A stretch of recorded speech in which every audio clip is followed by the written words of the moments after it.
as the news was coming out that the vice president's office had apparently had an explosion of COVID, they dispatched to talk with Jake Tapper, Mark Meadows. And in talking about this, he revealed something pretty significant that won't come as a shock to members of Dragon Squad about the White House COVID strategy. Short has been in close contact with Vice President Pence. I mean, they are always with each other. Short is now positive for the virus. That's correct. So CDC guidelines say that Vice President Pence should quarantine for 14 days. Now, I understand the White House is trying to get around that by saying the vice president is an essential worker.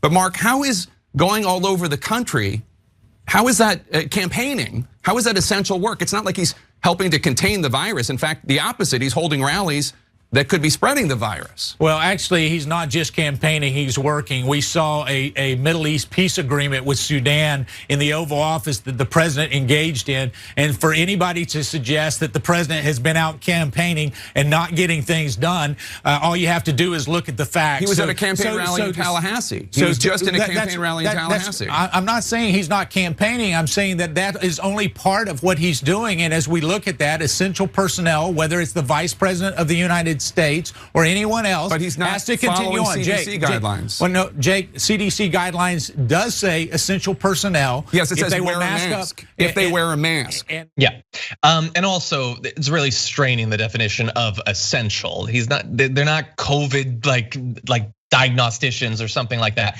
And honestly, even if they were, those people probably, if they had very good reason to believe they'd been exposed, probably would take a couple of days off and get tested. But he's not doing that, and it ain't because he's essential. It's because they think somehow Pence campaigning is important in the final days of a campaign. I don't see it. I've heard him speak before. I'm looking at that picture of him on the screen right now. I don't think his absence will be missed. But that I think is the reason, Francesca.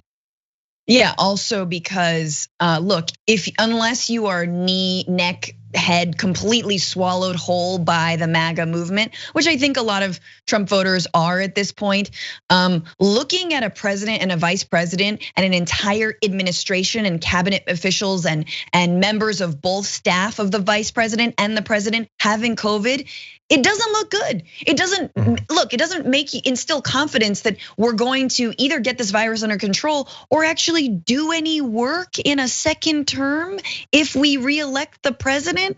What if they're like, what if they die? What if they are permanently ill? What if they're like it again?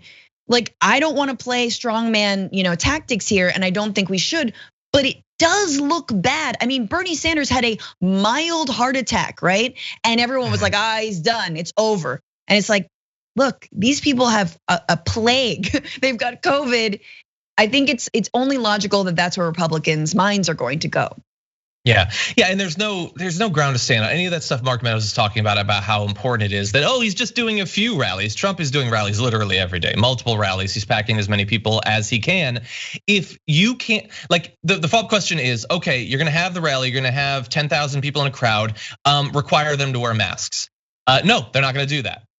Okay, then they don't care. Let's dispense with the pretending that they care. They could easily do it and make their needless campaigning at least a little bit safer, but they're not gonna do that. And so let's transition into the second video. So this is where Mark Meadows seemingly makes a big admission that if we were in a rational world would be massive news. That remains to be seen. It is being talked about, but here he is with Jake Tapper. So here's what we have to do.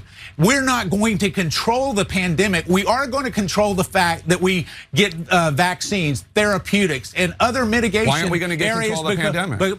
Because it is a contagious virus, just like the flu. Yeah, but why not make efforts to contain it? Well, we are making efforts to contain it. By running all over the country, not wearing a mask? Jake, that's what the vice president's doing. We can get into the back and forth. Let me just say this.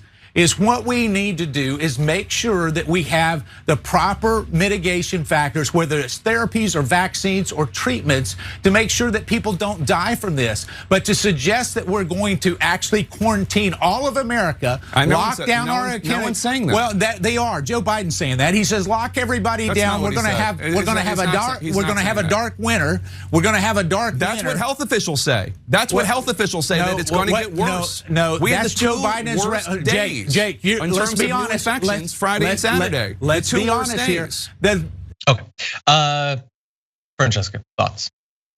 I mean, good on Jake Tapper for actually talking about the fact that, medical experts are the ones saying that it's going to be a dark winter. And also, again, I have to say that NBC's debate when they talked about, don't you want to shut down the entire country, Biden? Like, let's just stop trying to pin that on him. Let's just listen to healthcare professionals. Let's try not, even the media needs to try not to politicize this. I think Jake Tapper did a pretty good job there. I will just say that we need to keep on restating that every time.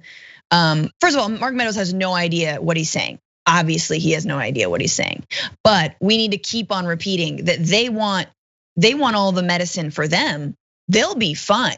The vice president's cabinet and the vice president's, aides will be fine. But what about everyday Americans? They want herd immunity for us and death for us, and they want all of the experimental treatments for them. Do they have a healthcare plan? No. Do they have any plan to distribute any of that medicine? No. Do they have any plan to manufacture en masse any of the medicine that the president has received? No. So that's really what we need to keep on coming back to. They want life for them, and they want death and herd immunity and threats for everybody else. Yeah, because that also gives them the economy that they want. They want a functioning stock market. That's all they care about. And you're 100% right. If some random red hat wearer gets sick, they're not gonna get the special monkey antibodies that a guy brings in a metal briefcase and it's glowing green. No, only the elite class gets that. You're not getting the monkey medicine. But really fast there. Yeah, Meadows just admits we're not going to control this. And Jake Tapper points out the obvious thing, which is, wait, what? Shouldn't we be trying to control this? And obviously, if this was a Democrat administration, if this was some other pandemic, like Obama saying, "Oh no, Ebola, oh boy, get ready, because it's gonna be everywhere," would kind of be a big deal. But it's not, because this is confirmation 72 that they're pursuing a herd immunity strategy, which, as I've said many times, is not a strategy. It's just surrender. It's saying we're gonna get as many people sick as possible because we don't care to try. And I'm gonna pretend that it's just draconian like regulations that I'm against, but I don't even wear a mask when I talk to people. So it's really a sham. I'm not gonna do anything. I'm not gonna ask anyone to do anything. People are gonna get sick. A lot of them are gonna die, but it's not gonna be me. It's not gonna be the people I know, because we've got a supply of monkey medicine. And that's all it is. That's all it is. We're gonna have more on COVID in a little bit, but this is their closing gambit in the 2020 election, which is surrender to COVID, let it kill your grandma, let it kill your granddad. That's all we've got for you. Yes, and it's what's so crazy about this, I know we have to move on, is that in fact, and every time someone says, do we have to lock down? Do we have to lock down? The answer is actually no, if we contact, trace, and quarantine.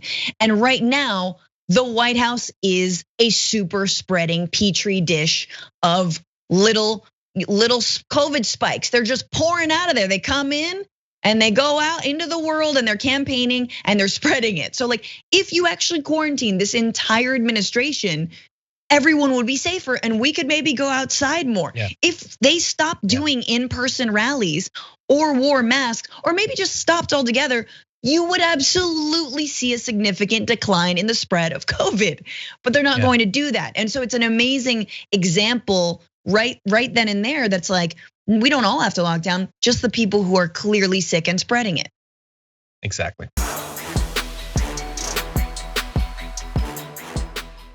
For more political news, breakdowns, interviews, stories of activism, and me trying my hardest to care about the occasional big celebrity news story, subscribe to our YouTube channel at youtube.com/The Damage Report. And you can ring the bell wherever it is so you don't miss anything.